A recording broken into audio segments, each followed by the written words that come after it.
one of the things that is very important when you're first meeting people in either dating, relationships, friendships, is to create an aura of authority. And I don't mean an aura of authority where you're abusive, manipulative, vindictive. It's an aura of authority where people sense your value, where people sense the value that you provide for them, right? But the problem is that people don't truly sense this aura of authority when they first get to see you. The problem is that a lot of us have this very nice aura that is nice, but unfortunately doesn't produce respect because we're happy, we're elated, we found someone that likes us back, and as a result, we show our happy side. We're we're less strict with them. For example, like, you know how corruption works, right? Where if I don't know you too well and you break the law, I will hold you accountable, right?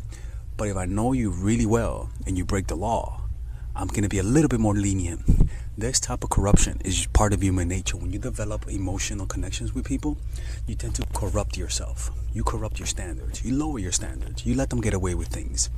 And this sets the stage because it actually shows weakness. And this is why people who love each other disrespect each other the most. Simply because they're comfortable to be disrespectful. They know they've given up a lot of their trust, a lot of their vulnerabilities to them. And a lot of people just take advantage of that.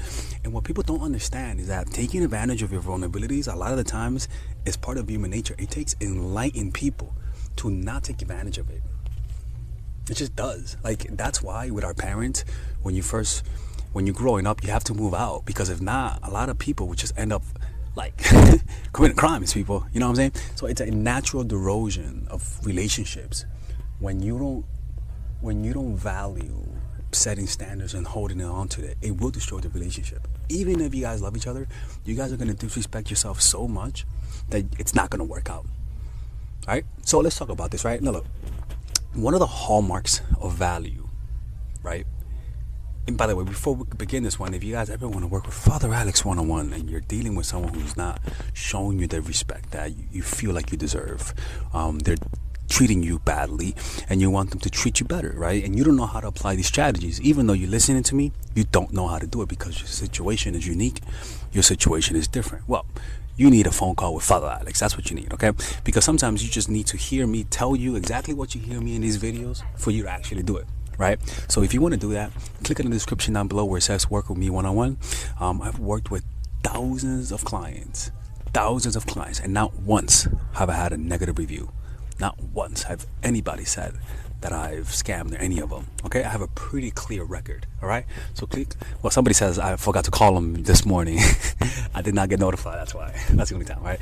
But if anything, it's a clear record. And if you guys don't like the advice, just ask for your money back. There's a money back guarantee.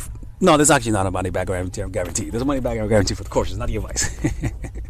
Click in the description down below to work with me one-on-one, or else I'm gonna have to close the channel. So remember, one of the hallmarks of value is similar to what happens to your phone. If you lose your important phone, you notice there's a sense of dread. If you lose your side phone, you notice that you're okay with it. But why is that? Because it shows you the value. How much you value something is how much you dread losing it. Unfortunately, we have jaded people with our presence so much that they don't really believe that if you leave them, they're going to cry. They're not really going to believe that if you leave them, it's going to dread them. Why? Because you have oversaturated your presence to them.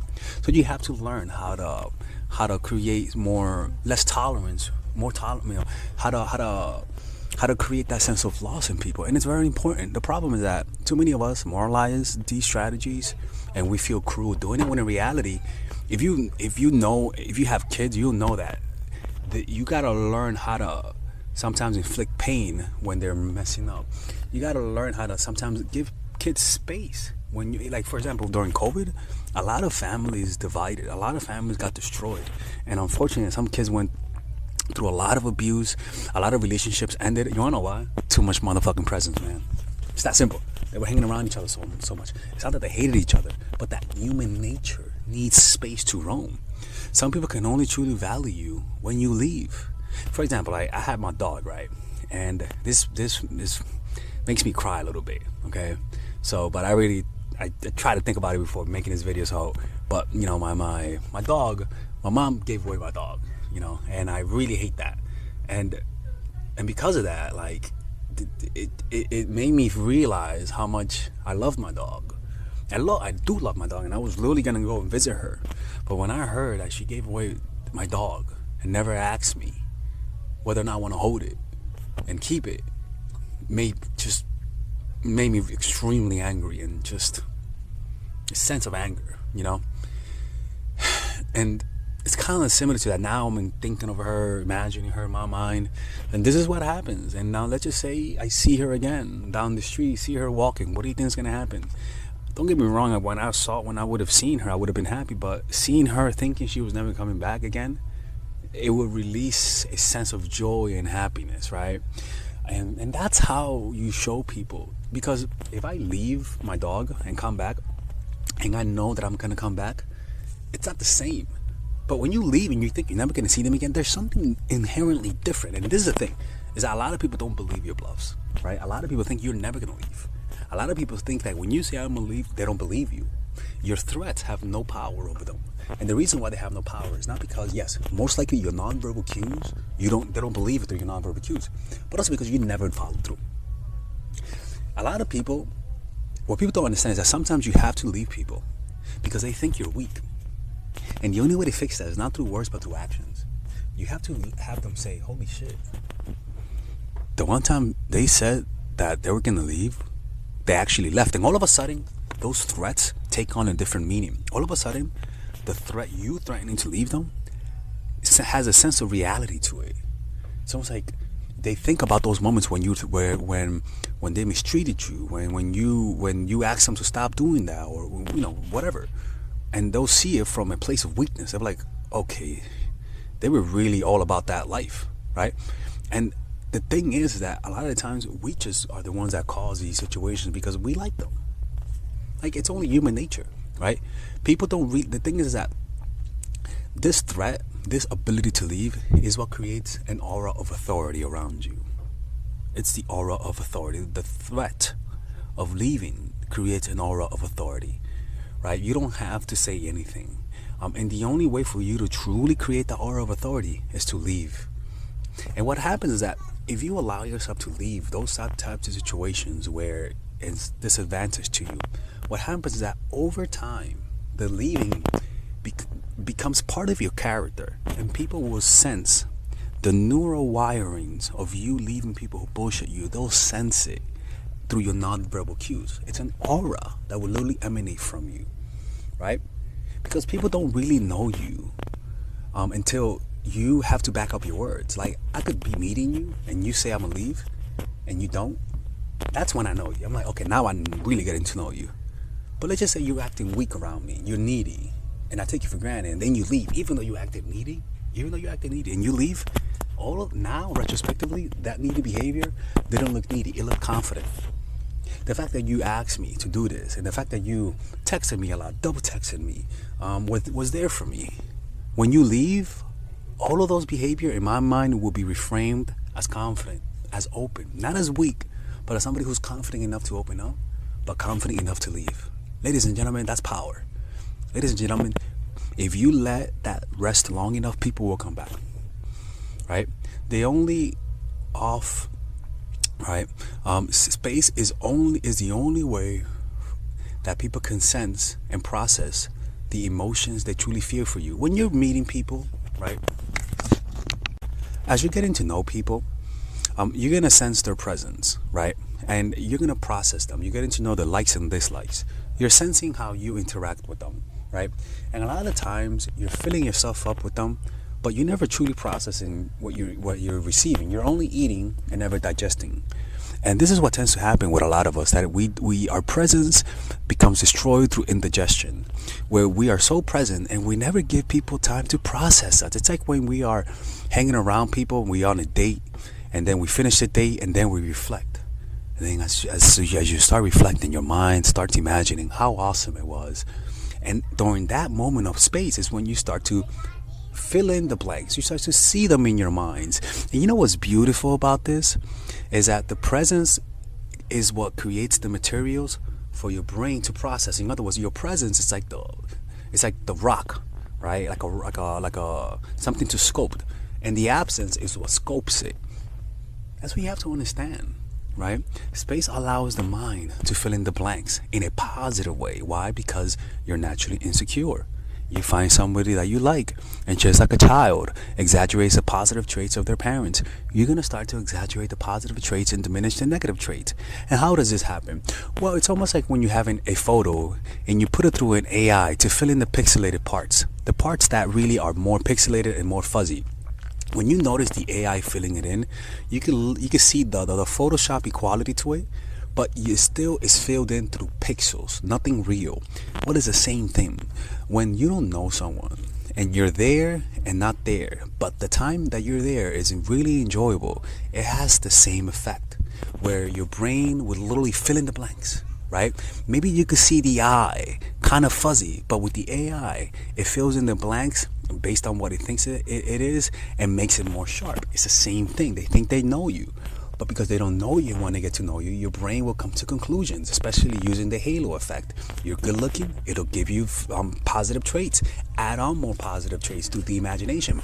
And the more distance there is, the more coldness there is to your nonverbal cues. In other words, they can't really read you, or better yet, sometimes they can read you, sometimes they can't. Sometimes you're warm, sometimes you're cold. It creates a sense of desperation in the mind that it'll start to fill in the blanks because it just doesn't want to feel uncertain about how you feel. And it'll exaggerate your positive traits, and above all, it'll question everything you do. You give them this look, they'll think they don't know what that means, right? You blink slow, they'll think, okay, what does that slow blink mean? Bitch, it means he's fucking blinking, okay? But that's the thing. The brain is what creates the image of you, and it exaggerates the positive qualities. And when I say exaggerate, I do mean exaggerate. It is not based on reality. It truly is not. Right? And that's why this usually happens in the first few months. Over time, you start to really get to know who they are, and you lose that sense of excitement, that tension, that sexual tension, and it creates a familiarity effect where all of a sudden they start to look like family, right? And that's when you start to see them for who they truly are. But the problem with that is that the sexuality lowers a little bit with that, right? So yeah, space allows the mind to fill in the blanks. Like an AI filling in blanks in an image. You need this. And sometimes leaving is the only way for you to grow out of these patterns.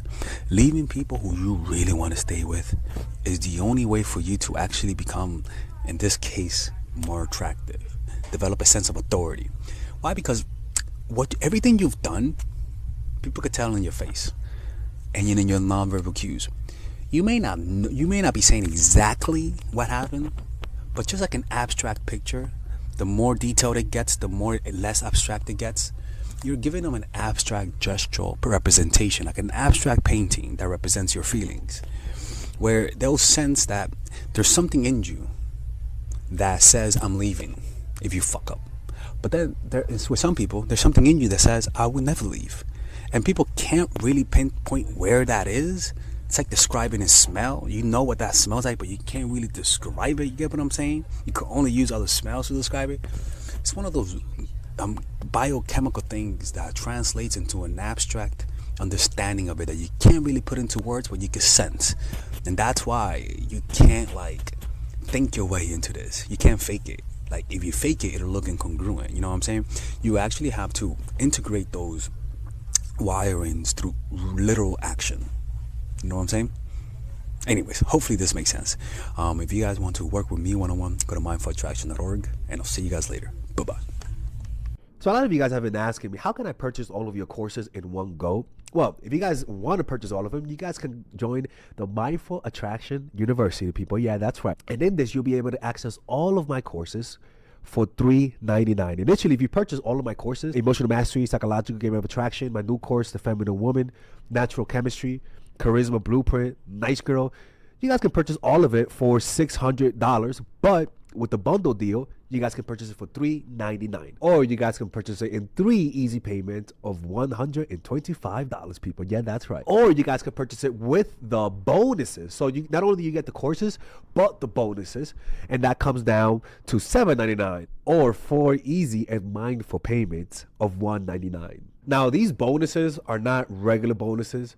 These bonuses are legit, almost like courses within a course, right? So you guys can just click on the description down below and explore the types of bonuses. For example, I have bonuses on how to get over your ex, how to become more creative, how to, well, especially in the feminine woman, I have a bonus about how to penetrate the mind and how to speak in a way that gets people to do what you want them to do. Like, it's honestly one of the craziest sections that I've ever made, because most of these courses, people, I come up with those ideas in meditation retreats. Nobody goes to the extent that I go. I go to meditation retreat to create these courses. There's a 14-day money back guarantee. If you don't like it, just ask me for the money back within 14 days, and I'll give you all the money back. Father Alex has never rejected a money back offer if I offered it. So, and if you guys already purchased one of my courses, for example, and you guys want to get the bonuses while getting a discount, you know what I'm saying? I have discount codes for people who purchase my courses. So if you purchase my courses, just send me a private message. Or if you work with me one-on-one, I'll give you a big discount for the courses. And there I can help all of you guys understand that this is a movement. Most people never knew this type of knowledge before. And I am trying to empower women across the world and liberate them from these negative and one-sided relationships through these courses. So hopefully you guys can spread the message and help other people out. And I'll see you guys inside. Or else I'm close to